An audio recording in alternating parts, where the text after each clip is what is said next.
Salut geek. Aujourd'hui je vais vous parler du créateur de Marvel et de Astro City. Non, il ne s'agit pas uniquement de Alex Ross, mais je vais vous parler surtout de Kurt Busiek.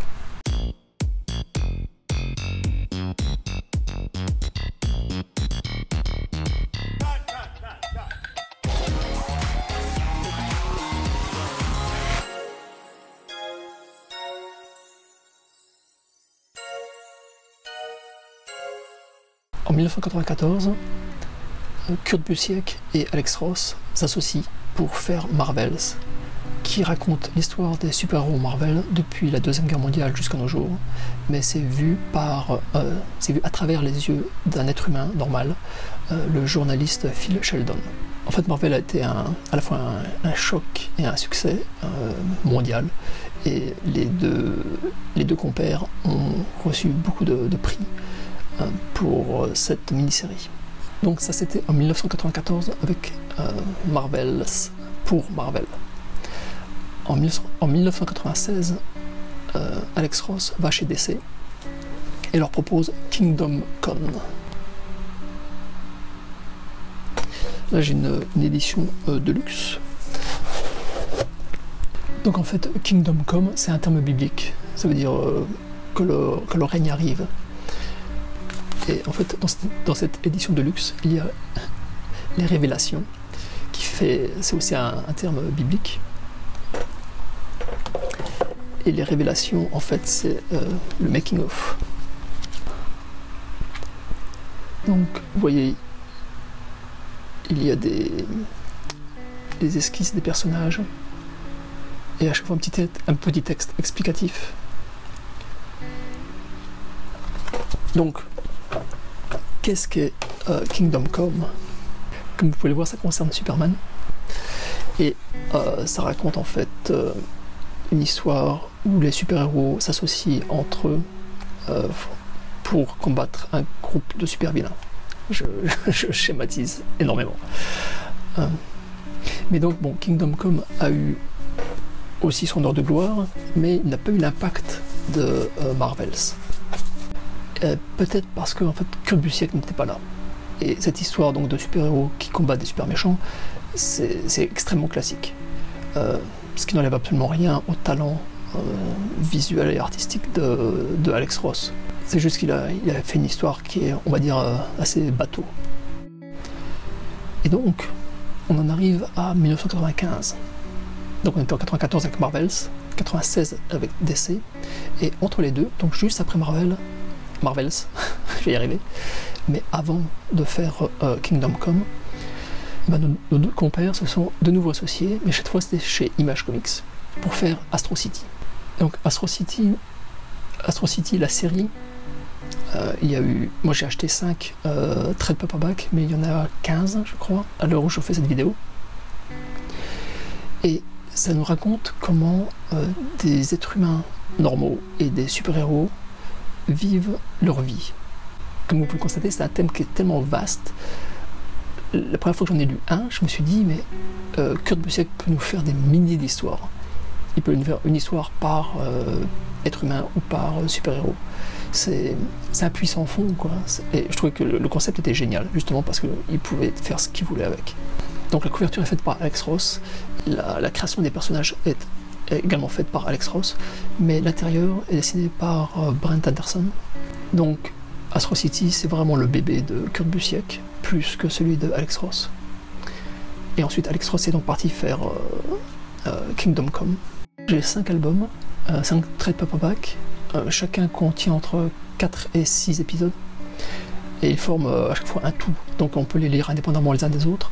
Je me souviens avoir été conquis et émerveillé par l'histoire de Marvels. Alors bien sûr, bon, la technique d'Alex Ross fait vendre visuellement la série, mais je l'ai aimé pour son histoire. Et c'est pour ça aussi que, bon, même si j'étais un petit peu déçu que l'artiste Brent ne soit pas Alex Ross pour Astro City, j'ai adoré que les histoires soient toujours de cette qualité, de la même qualité. Donc ce qui fait l'intérêt de Astro City, c'est que ça nous présente différentes facettes des super-héros qu'on n'a pas l'habitude de voir dans des comic books de super-héros. Par exemple, donc le dernier que j'avais acheté, c'était Tarnished Angel, qui peut se traduire, au début je crois que c'était l'ange déchu, mais en fait c'est l'ange terni. Et terni parce que, donc le type qu'on voit là, il est fait de métal, un peu comme Colossus si vous voulez, mais son métal est terni. Et parce que en fait c'est un méchant qu'on a rencontré dans les épisodes précédents, et il se fait toujours démonter la gueule par le Superman du coin. Et en fait il en a marre, et il en a marre de se faire toujours se faire battre. Quand il était jeune, il voulait devenir un super-héros, il voulait pas devenir un super méchant. C'est juste qu'il y a eu tout un concours de circonstances qui ont fait que bon ben il a atterri du mauvais côté de la barrière. Et quand il essaie de se réhabiliter à la fin, parce qu'il essaie de prévenir les super-héros qu'il y a une menace qui va détruire le monde, les super-héros ne le croient pas, parce qu'ils ont l'habitude que ce soit un méchant, et puis qu'il essaie toujours de les piéger. Et c'est super bien vu, c'est super bien vu. Pareil, celui-ci, l'album de famille, c'est un super-héros dont on ne voit jamais le visage. Donc il y a toujours un masque. Et évidemment, il y a un truc qui va se passer. Et on va... Le super-héros original va se faire remplacer par quelqu'un d'autre.